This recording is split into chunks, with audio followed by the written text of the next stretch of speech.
essa semana, porque ela vem me incomodando muito. Se encontra lá em Números 22. Peço a todos que, por favor, que me escutam, digam amém. Amém. Louvado seja o teu nome, Senhor.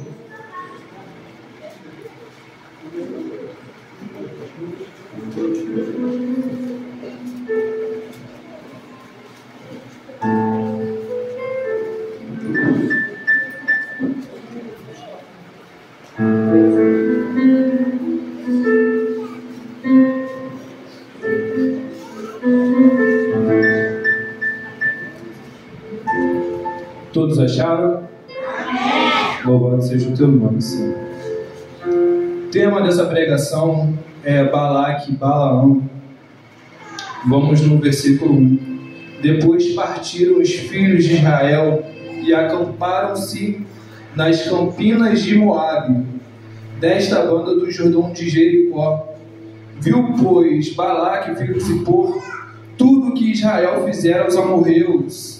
E Moabe temeu muito diante desse povo, porque era muito. E Moabe andava angustiado por causa dos filhos de Israel. Pelo que Moabe disse aos anciões dos midianitas: agora lamberá essa congregação tudo o que houver ao redor de nós, como o boi lambe a erva do campo. Naquele tempo, Balaque, filho de Zippor, era rei dos Moabitas. Este enviou mensageiros a Balaão, filho de Beor, a Petor, que junto ao rio, na terra dos filhos de seu povo, a chamá-lo, dizendo: eis que um povo saiu do Egito, e eis que cobre a face da terra, e parado está defronte de mim. Vem, pois, agora, rogo-te, amaldiçoa-me este povo, pois mais poderoso é do que eu, para ver se poderei ferir. E o lançarei fora da terra, porque eu sei que a quem tu abençoares, serás abençoado, e a quem tu amaldiçoares, serás amaldiçoado. E assim, meus irmãos, peço que encarecidamente tomem seus assentos, por favor. Vamos entrar na palavra sagrada de Deus.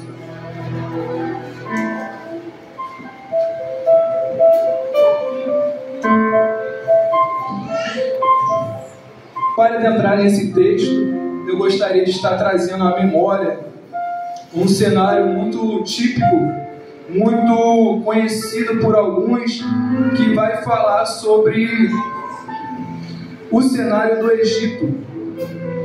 Calma, eu vou trazer para vocês que tem sim contextualidade de um texto para o outro. Por quê? O cenário do Egito, na qual o povo de Jacó, ou melhor dizendo, o povo de Israel, vinha sendo escravizado por 400 anos. Então faleceu José e todos os seus irmãos, e toda aquela geração, e os filhos de Israel frutificaram e aumentaram muito, e multiplicaram-se e foram fortalecidos grandemente. Isso está na Bíblia, lá em Êxodo 1:6, de maneira que toda a terra encheu do povo de Israel devido à promessa que fez Deus com Abraão. Quem vai saber a história vai entender que Deus fez uma promessa a Abraão, na qual ele seria pai de multidões, e essa multidão que veio sendo gerado virou a descendência de Abraão. Mas esta geração que está por vir já não conhecia mais as maravilhas que Deus vinha fazendo aos seus antepassados. Portanto, a geração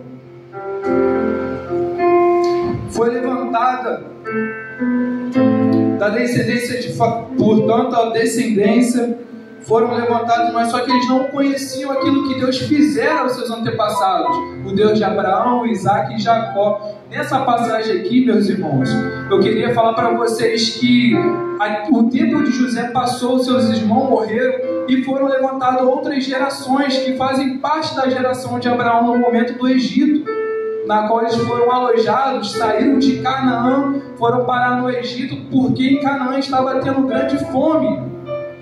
E nesse momento a Bíblia vai falar que o povo crescia grandemente, o povo era abundante em tudo que colocava em suas mãos. Mas como a geração de Abraão passou, presbítero Davi, a Bíblia também vai relatar que a geração de Faraó também passou e vai levantar um novo rei. Qual rei seria esse? Um rei que não conhecia as maravilhas que José tinha feito pelo Egito, as terras que José tinha conquistado pelas suas obras perante a Deus. Ele não vai entender, pastor Simário, aquilo que Deus tinha feito com José. Portanto, o faraó que foi levantado vai dizer: esse povo é grande e numeroso, se ele se juntar com o meu inimigo, eu não vou ter como combater esse povo, porque a Bíblia vai dizer muito lá na frente que o povo era forte.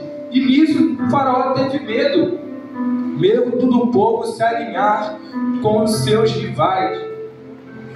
Só que mesmo a nova geração não conhecendo os prodígios realizados, a Bíblia vai relatar que em Êxodo 2:23, os filhos de Israel suspiraram por sua servidão e clamaram, e o seu clamor subiu a Deus. Então, peraí, Wesley, você está me dizendo que uma geração que não conhecia a geração de Jacó vai orar por um Deus que não conhece e mesmo assim vai ser atendido? Vai, porque aquela geração tinha destino e tinha nome. A geração estava na genética e sabia qual Deus ele servia. Mas nesse momento que o povo está servindo a Faraó, vai dizer que Faraó estava oprimindo o povo. Oprimindo como, Wesley? Oprimindo com trabalho, com dura servidão, na qual não tinha tempo nem de respirar, na qual não tinha tempo de, eu vou sentar aqui no sofá, eu vou assistir uma televisão, vou ter tempo para os meus filhos. Mas só que eles clamaram a um Deus que não conheciam. O interessante dessa história não é isso. O interessante dessa história é que eles clamaram, independente de qual Deus seria, mas a genética estava falando: o meu Deus é o Deus de Abraão, o Deus de Isaac e o Deus de Jacó. E não há outra geração que vinha naquele povo se não fosse a geração eleita por Deus. Ô Jesus, meu Deus do céu! Então esse povo amou a Deus e Deus lembrou a sua aliança que tinha feito lá com Abraão, Isaac e Jacó. Aliança essa que levaria esse povo a uma terra que manava leite e mel, uma terra na qual não ficariam presos a coisa alguma, mas que teriam do que comer, do que beber e do que se alimentar. Pensando nisso, Deus levanta um servo ungido. Que servo seria esse? Esse servo se chama Moisés. Então Deus leva Moisés até o Egito para libertar esse povo. Então, meus irmãos, eu falo para vocês, não importa a luta que vocês estão passando, eu não conheço a vida de cada um aqui, pessoal, a gente nunca vai conhecer, independente da luta que nós estamos passando. Se nós clamarmos ao nosso Deus, o Deus de Isaac, Abraão e Jacó, meu Deus do céu, Deus vai escutar, porque não importa aquilo que nós fizemos hoje, pois eu sei que Deus sempre estará na nossa genética, ô glória. Então Deus vai levar Moisés até o Egito, e todos conhecem a história. Vai mandar Deus Moisés a Faraó, e Faraó se reluta contra libertar o povo de Israel, porque o povo estava fazendo as coisas grandiosas, já que o povo estava sendo escravizado. Aqui a Bíblia vai falar que quem está sendo escravizado é porque está fazendo grande obra. Grande obra como? Está levantando edifícios, está servindo, está trabalhando, está dando lucro. E Faraó não quer perder esse povo. Meu Deus do céu, então Deus manda Moisés a Faraó. Então vem junto com Moisés as pragas proferindo no Egito. Primeira praga, sangue do rio Nilo. Segunda praga, rã no rio Nilo. Terceira praga, os piolhos nos seus rebanhos. Quarta praga, a mosca invade o palácio. Quinta praga, a morte dos rebanhos. Vocês podem ver que até a quinta praga, tudo está entrando no ramo da economia. Porque se não tiver economia, aquele estado não é um potencial. Então sabe Deus que tocando no dinheiro, aquele povo se enfraquece. Mesmo assim, Faraó não enfraqueceu, Faraó não quis parar, Faraó não quis liberar o povo. Então entre as feridas e a úlcera dos seus animais. Então sétima praga, vai chover granizo em suas hortas, vai derrubar tudo, a devastação. Todos aqueles homens que estiverem nos pastos vão se machucar, e mesmo assim Faraó não vai amolecer o coração. Então continua a oitava praga, que é os gafanhotos. E a nona praga, essa chamou a atenção. Essa chamou a atenção, que é as trevas. Eu falei, Senhor, mas por que o Senhor mandou trevas? Porque na décima praga, já estava falando na nona, que entraria em luto, e que esse luto seria para libertar o povo de Israel. Então, a décima praga é a morte dos primogênitos. Só quem entende a Bíblia vai entender o que é um primogênito. Só quem entende a Bíblia vai entender o que é o primogênito. Só quem entende a Bíblia vai dizer que que Jacó tinha o seu preferido. E o preferido era quem? José, porque era o seu primogênito da mulher que ele amava. Eita glória, aleluia, Jesus. Então morreu o primogênito de Faraó. O primogênito se vai, Faraó fica entristecido, entra de luto. Aleluia, Jesus. Isso que Faraó entra de luto, Faraó expulsa aquele povo. Visto tantas maldições que aquele povo trazia para o Egito, então Faraó entendeu que aquele povo era um povo abençoado por Deus. Então Faraó vai falar, vai dizer ao povo de Israel: pegue tudo e saia da minha terra. Eu não quero mais saber desse povo aqui. Esse povo só me trouxe discórdia, só me trouxe perseguição. Tocou nas minhas finanças, tocou na minha saúde, tocou no meu filho amado, aquele que eu tanto amo. A partir disso começa o quê? Um processo de libertação. Aleluia! Eita! Que libertação seria essa? Libertação do Faraó para o povo de Israel. Essa libertação vai começar através de uma aliança que Deus fizera com o povo de Israel. Aleluia, louvado seja o teu nome, Senhor. Então, quando Israel sai do Egito em direção ao deserto, Deus vai falar na Bíblia que não vai deixar o povo sair assim de qualquer maneira. Vai dizer que Deus vai endurecer o coração de Faraó para perseguir novamente aquele povo. E eu me perguntei: Senhor, o povo passou por uma grande servidão por 400 anos no Egito. Por que na hora de ser libertado o Senhor endurece o coração de Faraó e faz Faraó perseguir esse povo de Israel? Então Deus falou o seguinte: pastor, o senhor concede a honra, por favor? É muito fácil eu estar caminhando no local reto. Agora peraí, quando eu vejo uma parede, meu Deus do céu, pastor, muito obrigado, tá bom? Quando eu vejo uma parede, entra dificuldade, porque eu não sei aquilo que me espera. Então o povo está oprimindo Israel, o Faraó está oprimindo Israel de uma certa forma, que o povo caminhava e falava, murmurava: Senhor, e agora eu preferi estar lá no Egito, me fizeram descer para cá, porque lá aqui não tinha cova suficiente. Então Moisés vai suplicar a Deus: Senhor, o que eu farei agora com as minhas palavras? Estou de frente para o mar, um obstáculo extremamente gigante. Atrás, um outro obstáculo também extremamente gigante. o povo me oprimindo, o mar não está à minha frente, o que eu vou fazer? Mas Deus fala, meu filho, se na frente está com dificuldade e atrás também, olha para cima. Olha para cima que o seu socorro vem da terra, o seu socorro vem de cima. Meu Deus, e quando Moisés levanta o seu cajado e toca, o mar se abre e aqui vai na caminhada pelo deserto. Aqui vai o fim de uma geração que foi levantada lá no Egito pelo faraó e os egípcios. A Bíblia vai relatar que o povo de Israel não conhecia Deus, mas quando Deus falou com Moisés para ser levantado e ir até o povo de Israel,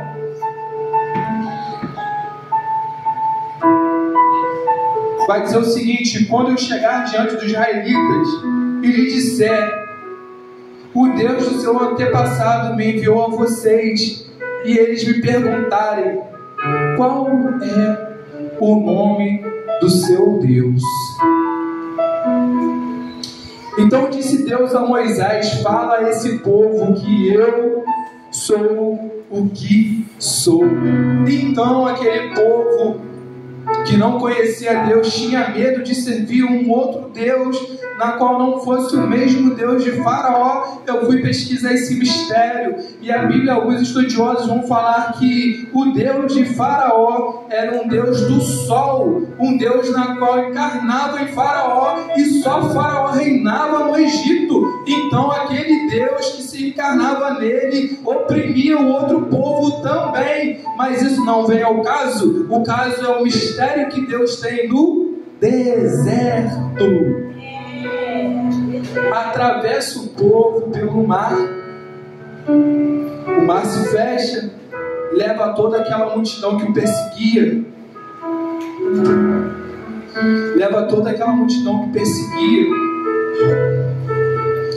então vai começar o processo agora assim, de libertação. Um processo no qual Deus poderia muito bem pegar o povo de Israel e passar por outro lado, sem ser pelo deserto, um lugar mais rápido de se chegar, um local mais fácil de se chegar, mas precisava de algo mais pelo aquele povo, porque Deus conhecia o que estava no coração deles. Passando então o povo pelo deserto, Deus vai falar através de Moisés tudo aquilo que o povo precisava saber. Então foram criadas leis, foram criadas ordens para a qual o povo deveria seguir, doutrinas pela qual o povo deveria agradar a Deus. Só que por diversas vezes o povo murmurou. Mesmo Deus livrando o povo daquele laço do passarinheiro, o povo continuou murmurando, sem entender o que Deus estava a fazer à frente deles. Deus tinha uma promessa, a promessa de Canaã, mas o povo não conseguia enxergar aquilo que Deus fizera nesse momento. Então Deus vai preparar um povo na qual tem que ser reto, puro de coração, um povo obediente à presença do Senhor, um povo na qual não murmurasse quando estivesse fome. Na verdade, Deus só queria uma coisa.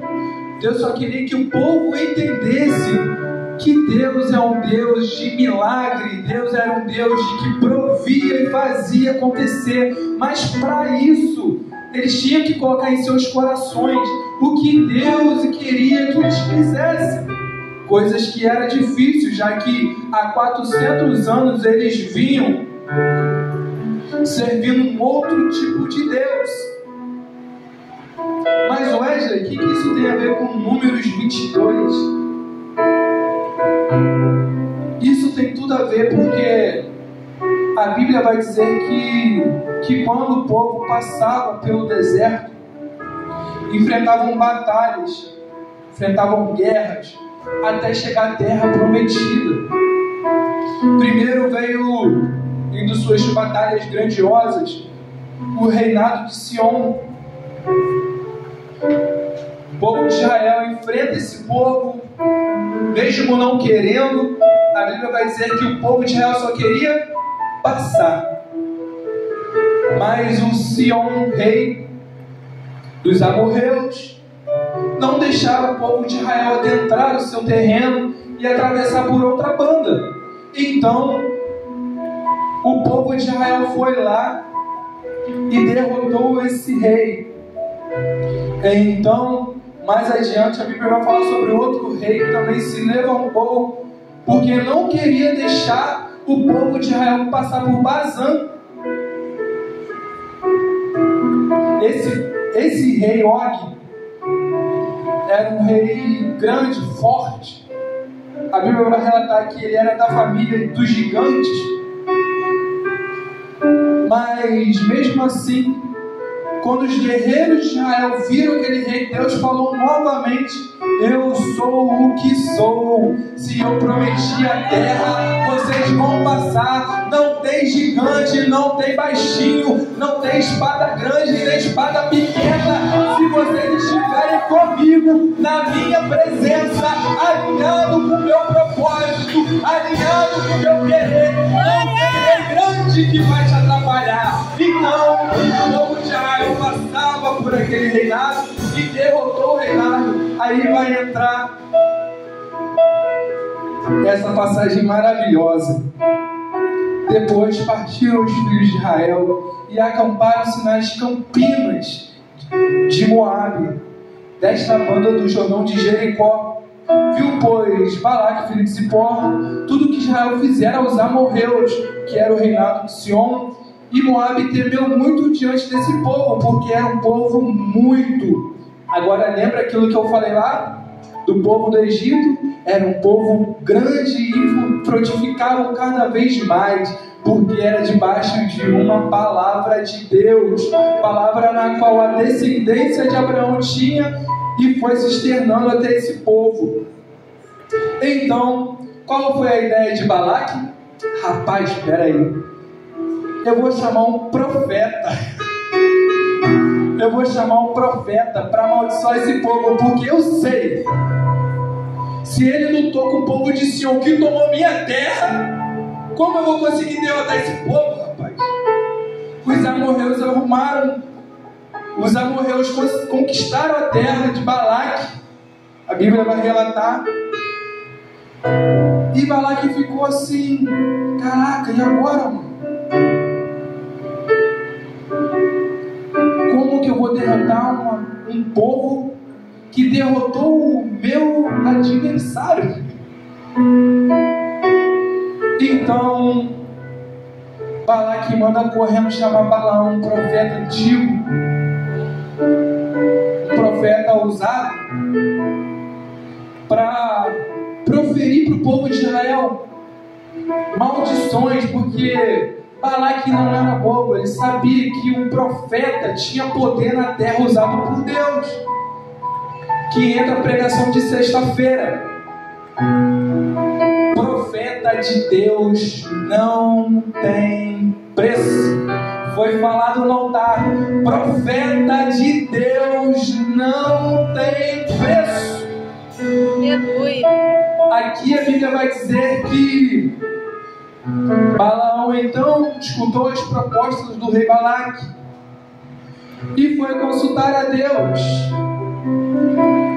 Só que Deus vai falar: não, você não vai proferir maldição nenhuma, povo nenhum de Israel, porque não tem como amaldiçoar aquilo que já está abençoado. Não tem como. Então a Bíblia vai relatar um pouco mais à frente que voltaram-se os príncipes a Balaque, e Balaque vai fazer uma nova proposta, vai mandar pessoas mais autoritárias até Balaão, para ver se com novas vestimentas eles vão tentar convencer Balaão. Só que a Bíblia vai relatar que Deus permite Balaão partir. Deus permite Balaão partir com uma condição. qual condição é essa, Wesley? Da sua boca, Balaão, só vai sair aquilo que eu colocar nela. Mas espera aí, o Balaque contratou Balaão para amaldiçoar, e o Senhor fala a mim que eu vou ter que falar aquilo que o Senhor quer. Aqui já vai um mistério. O profeta não fala o que ele quer. Mesmo ele querendo falar, você vai receber uma casa, você vai receber um carro. Se não tiver Deus, não funciona. Se não tiver Deus, o mistério não funciona. Meu Deus. Então, sai Balaão ao encontro de Balaque. Meu Deus. Eita glória. Aleluia, Jesus. Pelo que Moabe disse aos anciões de Midianitas: agora lamberá esta congregação tudo que houver ao redor de nós, como o boi lambe a erva do campo. Naquele tempo, Balaque, filho de Zippor, era rei dos Moabitas. Este enviou mensageiros a Balaão, filho de Beor, a Petor, que junto ao rio, na terra dos filhos do seu povo, a chamá-lo, dizendo: eis que um povo saiu do Egito, e eis que cobre a face da terra, de tão grande que era o povo, e parado está de fronte de mim. Vem, pois, agora rogo-te, amaldiçoa-me esse povo, pois mais poderoso é do que eu, para ver se eu poderei ferir, e o lançarei fora da terra, porque eu sei que a quem tu amaldiçoares, serás amaldiçoado, e quem tu abençoares, será abençoado. Então foram os anciões dos Moabitas e os anciões de Midianitas, com o preço dos encantamentos nas suas mãos, e chegaram a Balaão e disseram a palavra de Balaque. E ele disse: passai aqui esta noite, e vos trarei a resposta, como o Senhor me falar. Então os príncipes dos Moabitas ficaram com Balaão. E veio Deus a Balaão e disse: quem são esses homens que estão contigo? E Balaão disse a Deus: Balaque, filho de Zippor, rei de Moabitas, pois enviou dizendo: eis que o povo saiu do Egito, cobriu a face da terra, vem agora amaldiçoa-mo. Porventura poderei pelejar contra ele e o lançarei fora. Então disse Deus a Balaão: não irás com eles, nem amaldiçoarás a esse povo, porquanto bendito é. Então Balaão levantou-se pela manhã e disse aos príncipes de Balaque: ide à vossa terra, porque o Senhor recusa-me ir convosco.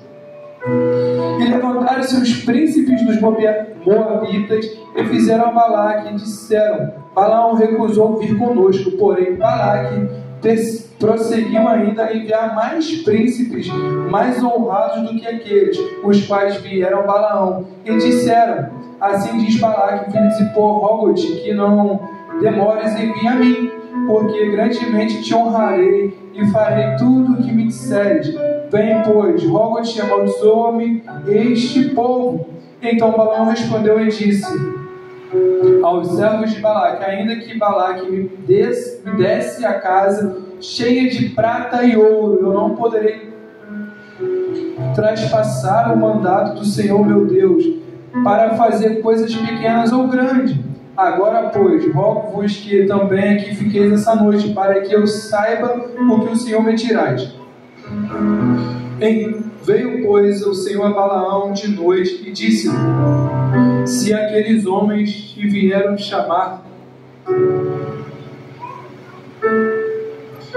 levanta-te e vai com eles, todavia farás o que eu te disser. Então Balaão levantou-se pela manhã e abardou a sua jumenta, e foi-se com os príncipes de Moabe. A ira de Deus acendeu-se, porque ele se ia, e o anjo do Senhor pôs-lhe no caminho por adversário, e ele ia caminhando, montando a sua jumenta, e 2 de seus moços com ele. Viu, pois, a jumenta o anjo do Senhor, que estava no caminho com a sua espada desembainhada na mão, pelo que desviou seu jumento do caminho e foi pelo campo. Então Balaão espancou a sua jumenta, o primeiro espancamento sobre a jumenta. Mas o anjo do Senhor pôs-se numa vereda de vinha, havendo uma parede desta banda e uma parede da outra. Vendo, pois, a jumenta o anjo do Senhor, apertou contra a parede o pé de Balaão, pelo que tornou a espancá-la, segundo o espancamento a jumenta. Então o anjo do Senhor passou mais adiante, pôs-se num lugar estreito, onde não havia caminho para se desviar nem para a direita e nem para a esquerda. E vendo a jumenta, o anjo do Senhor deitou-se debaixo de Balaão, e a ira de Balaão se acendeu e espancou a jumenta com o cajado. Algumas Bíblias estão escritas bordão.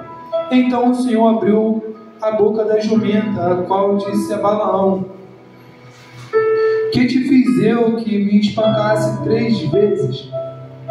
E Balaão disse à jumenta: porque zombaste de mim? Oxalá tivesse uma espada na mão, porque agora te matará.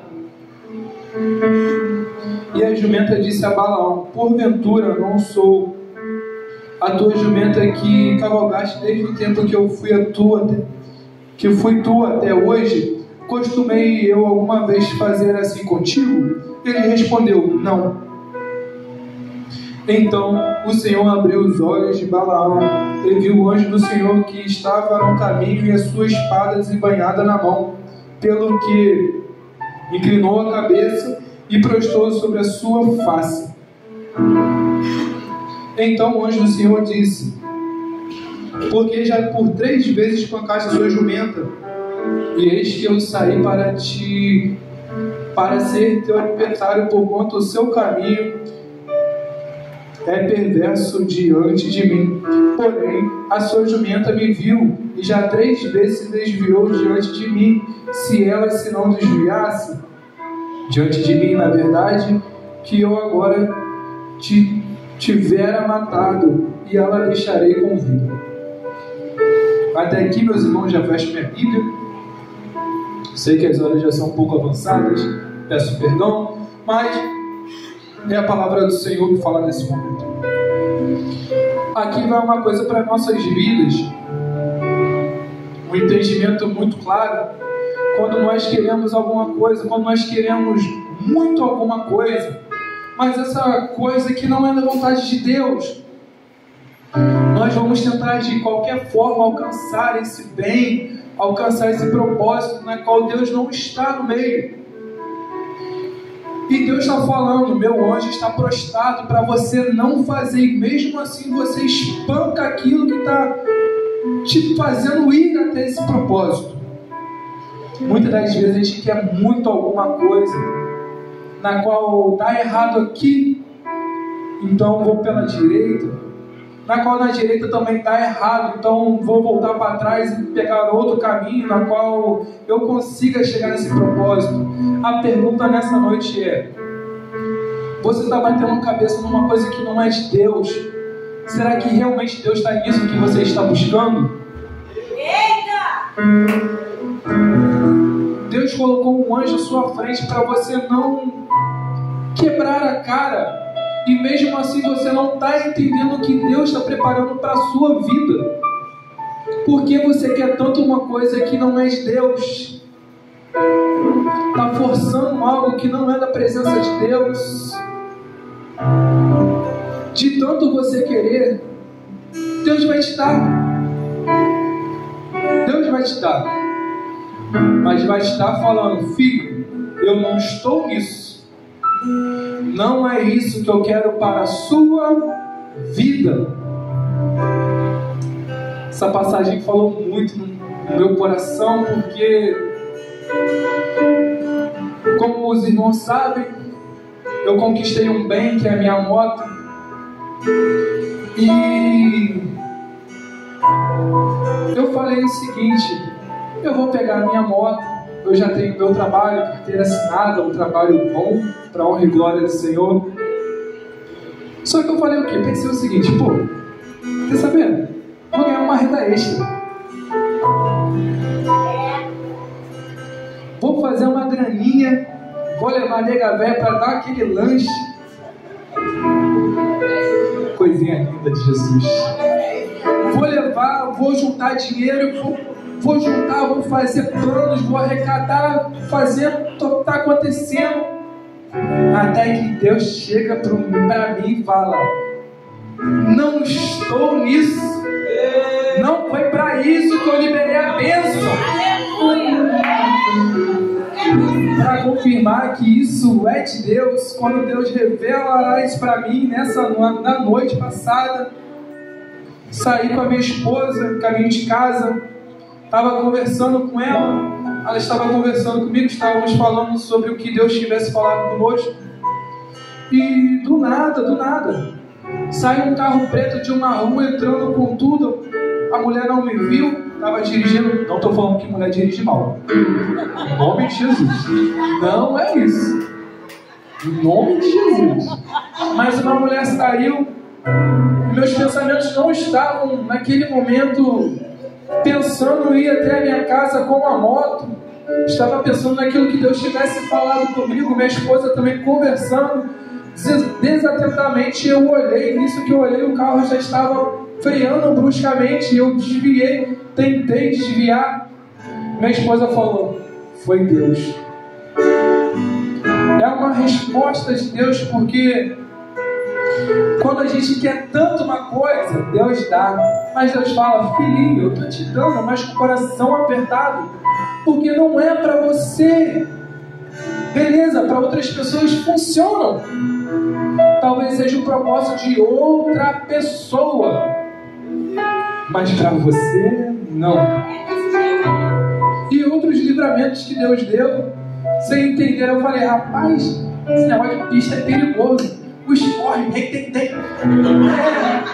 Mas foi livramento. Então, nessa noite, a palavra que eu quero falar para os irmãos: está dando errado, Deus não está nesse meio. Mas como você pode falar isso? Rei Og, gigante. Quem era o povo de Israel? Os bichinhos assim. Derrotaram o rei Og, derrotaram o povo gigantes. Por quê? Deus era com eles. Então, meus irmãos, em nome de Jesus, se está dando errado, se você está tentando dar um jeito de dar certo, para. Deus não está nesse meio. Deus tem coisas grandiosas. Deus tem Canaã preparada. Uma preparação na qual nós devemos estar obedientes, nós devemos estar discipulados na presença do Pai, nós devemos estar com ouvidos sensíveis para entender quais são as promessas de Deus para as nossas vidas. Muitas das vezes somos desobedientes na presença do Senhor. Deus fala não e nós queremos ouvir sim, ou nós nos fazemos de maluco. Deus falou sim, falando não. Entendeu? Então, meus irmãos, fiquem com essa palavra. Eu agradeço minha rica oportunidade e Deus continua falando com vocês.